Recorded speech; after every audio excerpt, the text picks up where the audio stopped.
Hey everyone, this is Bridget Reyes, and I'm back with another stylish tip for you this week. And this week I want to touch on something kind of cool, which is called balance points. And balance points refer to the length or depth that a necklace or neckline will look best on you. There's actually a little formula that you can use to figure this out.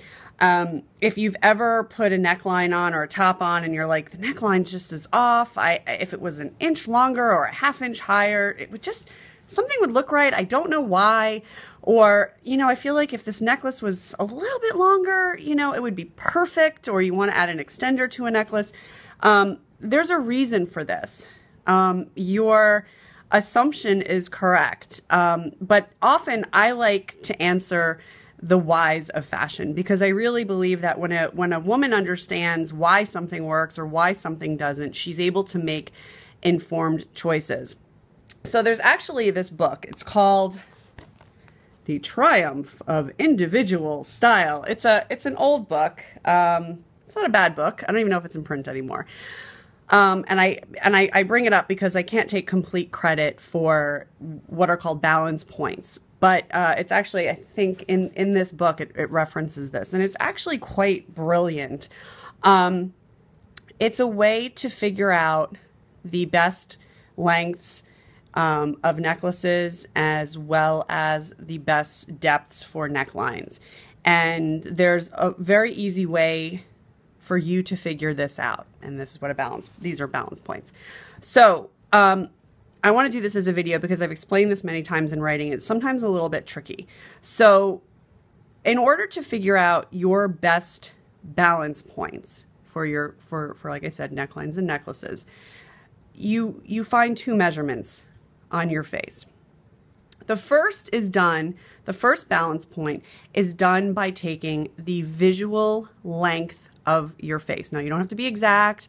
You don't have to have a ruler or a tape measure. You take the visual length of your face. Now, when I say visual, what I mean is it's the part of your face that's exposed.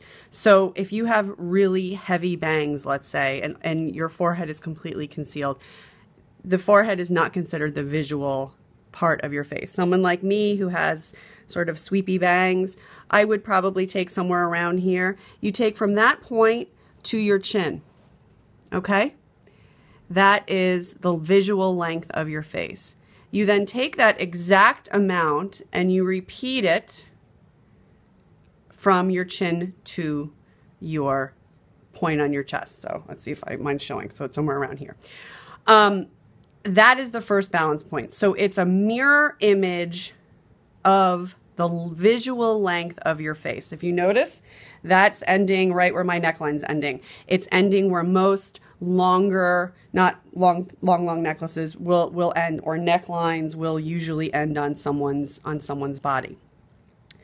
The second balance point is found, it's a little bit trickier, but it's not hard. Just bear with me. What you do is you find the widest point on your face. Now, for most people, that's this area, the cheekbone area. If you have a very heart-shaped face, which means that you have a wider forehead and a very narrow chin, your wider point may be somewhere around your temples of your head. If you have a very wide jaw and a narrow forehead, more of a triangular shaped face, your widest point may be somewhere below. For someone who has a very angular or square shaped face where there isn't much shape on the side, I would figure somewhere around the cheekbone area. Now what you do is you take that widest point, so for me, it's the cheekbone area, and you draw an imaginary line across. So you figure that imaginary line goes right here. You then take the length from that widest point to your chin. So it's right there for me. And then you take that measurement and you repeat it from your chin to your chest. For most women, it's somewhere around the clavicle. So this is why when you put a necklace on and sometimes you think it would be perfect if it was just a little bit longer or a little bit shorter, or that neckline just doesn't seem to work, this is why. Now, I'm not suggesting you go into a store and, you're in the jewelry department and you're walking around like this and you're with the tape measure.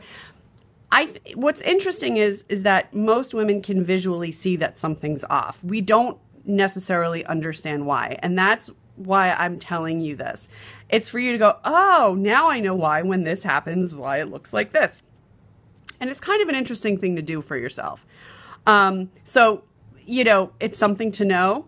But it really does explain why certain necklace lengths may work better than others, why certain necklines fall in a certain place and look really flattering and others don't. Now, I want to touch quickly on boat necks, because boat necks typically, which is a bateau neck, typically sits very high on the chest and high in the neckline, but it widens out to the side. So it has a very wide, high neckline. So few people have a balance point that really works. They sit very, very high. The reason why boat necks work is that for every, you ready for this? For every inch that a neckline is too high for you, if you come out an inch on the side, it'll actually create balance. So if you're raising up this way, if you open this way, it's actually going to create balance. So for example, I had a client years ago. She was one of my very first clients. She had a very oblong shaped face, which means she had a very narrow face that was very, very long. And every single time she put jewel necklines on, and they sat very high on her neck, she said to me, I don't understand it. Every time I put these on, all I want to do is pull the neckline out. Do you see how much better it is when I pull this out? Suddenly it looks more balanced. And what I explained to her was, because her face was so long that her balance point was much lower, her balance points, even her second balance point of the widest point to her chin, because her face was so long, was so much lower, that the reason why she instinctively wanted to widen her neckline was because that jewel neckline for someone with her shaped face was way too high. So my point is that you will naturally know what your best balance points are. You can tell the second you raise a necklace an inch or lower a neckline a little bit that suddenly it looks better. You're not wrong in that assessment. And if you were to do the balance point test, you probably notice that the things that aren't looking great on you probably aren't matching to your best balance point. So it's an interesting thing as a confirmation, and it's a great thing to know. The last thing that I get asked a lot about around this topic is, well, what about turtlenecks or shirt collars?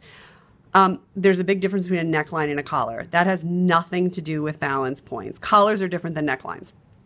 I can definitely touch on collars and neckline shapes in next week's video, but for now I wanted to touch on the whole balance point and how you can find yours and how you can know right off the bat whether or not a necklace shape, a neckline shape, a necklace length is right or wrong for you. So that's my tip this week. I hope you found it helpful. If you have any questions, you can contact me. Find me on my website, bridgetterais.com.